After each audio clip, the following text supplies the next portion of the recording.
Speaker Martin Romualdez, inaasahan na magabot sa Albay. Katiwalang Jam M, pasok! Veritas Katiwala Patrol News Report.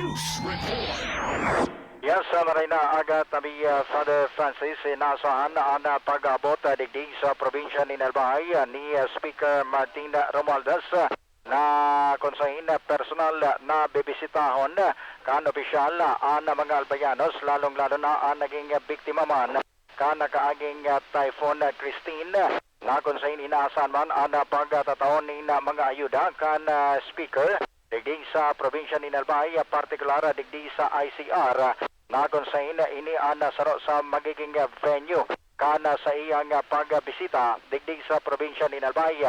Inaasahan na ang pag-abot kan opisyal matapos bisitahan man gani ang probinsya kan Catanduanes para personal man na hilingon ang sitwasyon kan mga biktima kan nakaging Super Typhoon Pipito.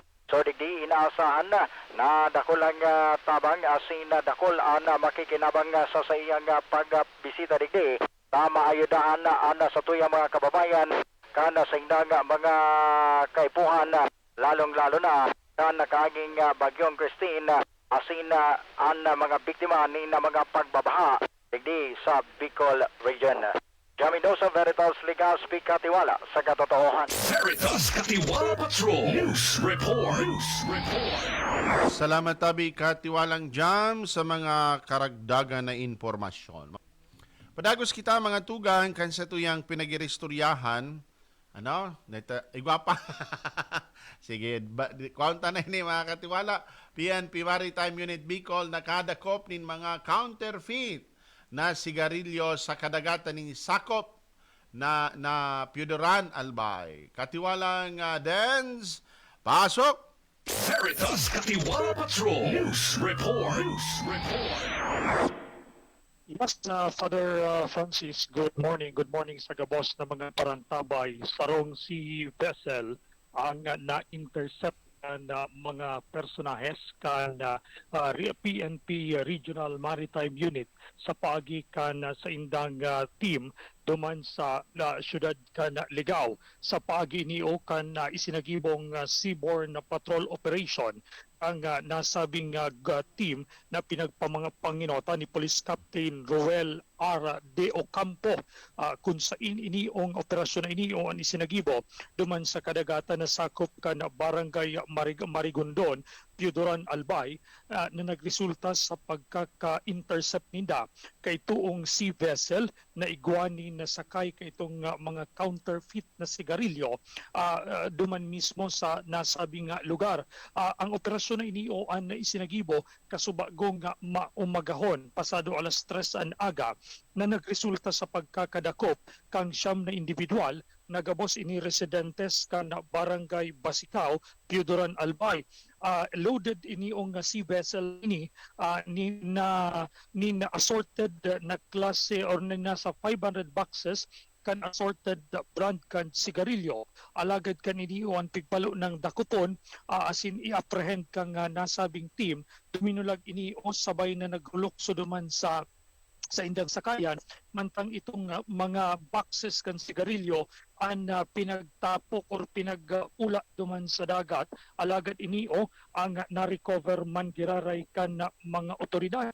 Sa ngunyan iniong mga boxes na inio kan mga sigarilyo na igwang estimated market value na nasa 14,720,000 ang nasa kustodiya ngunyan kan mga otoridad kasabay na itong mga naaprehender na mga persona asin ining mga ebidensya ang yaon sa kustodiya kan Ligao MLET para man sa magkakanigong disposisyon. Ang nasabing akomplisimentong ini kan PNP Maritime Unit sarong testamento kan sa indang padagos na esfuerzos na naan lugar, lalong-lalo na ang kadagatan digdi sa Bicol Region, padagos na makombat asin madakop, masimbag duman sa mga illegal activities, mga smuggling activities digdi sa Bicol Region. Sa ngunyan padagos man na pinag-aram kung ang mga na-recover nindang mga sigarilyo ang kisay hali asin sa inhali asin sa inipaduman asin yatak sa oras na ito ipinagtatransportar man sa kadagatan na sakop duman sa kadagatan kung sa inadakop ang nasabing mga sigarilyo. Dagdag na istorya gikan sa luwas dahil sa alta katiwala nindo sa katotoohan. Veritas Katiwala Patrol News Report. News Report. Yes, thank you Tabi Katiwalang Den sa mga dagdag na impormasyon. Dahil nakitang oras mga tugang sa pag oristorya niya to kay Carlo Acotes. Ano? Sa aga na sana niya to ito pag-iristoryahan mga katiwala. Sa giraray, sa mga natatadang oras kan sa tuyang programa, mga tugang an sa tuya pong programa an Katiwala 1008 padagos na minahagad sa indo mga tugang ni na pag-andurog sa tuya pong gigibuhon na ay gwapa nga may nakalusot pa alat ko naman oy sa tuyang gigibuhon na andurog katiwala para sa tong mga tugang na apektuhan kaining bagyo. Goa Camarines Sur hinatudan tabang kan DSWD5 katiwalang Rolly Ibarreta mo. Veritas Katiwala Patrol News Report. News Report. Yes, Marina, pagkagatabi Father Francis, siling man sa gabos sa mga parantabay sa mga dugong panyatong impormasyon.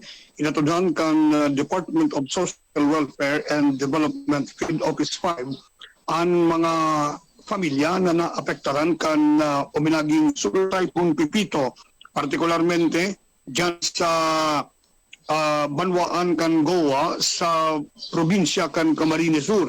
Basado sa impormasyon ngunit na pagkaaga, kan nasabing opisina, ang ahensya na kapaghatod ng 170 food pack sa munisip sa nasabing lugar. Ang barangay Katagbakan nakaresibi ng 90 family food packs mantang ang barangay Bagumbayan Grande ang natawanan man ni 80 family food packs ang mga initabi Father Francis na apektaran man kan bagyong Pipito dyan sa probinsya kan Camarines Sur. Ang DSWD ang komitido pa man giraray sa pagdaraning mga pangangaipuhanan o ining mga essential services sa mga Bicolano, parte pa man giraray kan sa indang commitment asin mandato na hatudanin tabang ang mga pamilyang naapektaran nin mga kalamidad, lalong-lalo na kan uminaging bagyong Pipito. Adugang na informasyon, Rolly Serrano, Veritas Legazpi, Katiwala sa katotoohan. Veritas Katiwala Patrol News Report. News Report. Yes, thank you Tabi Manoy sa mga dagdag na impormasyon.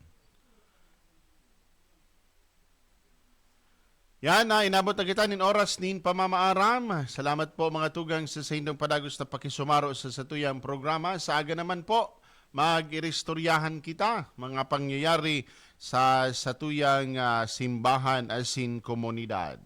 Sa ngaran po kan sa tuyang mga nakaibahan sa itong programa, si Mikmik sa technical, asin ang satuya po mga katiwala na mga Katiwala Patroller sa inyong po gabos. Salamat kan sa inyong padagos na pag-antabay. Sa aga naman, mag-iristoryahan kita digdig sa satong programang Simbahan asin Komunidad.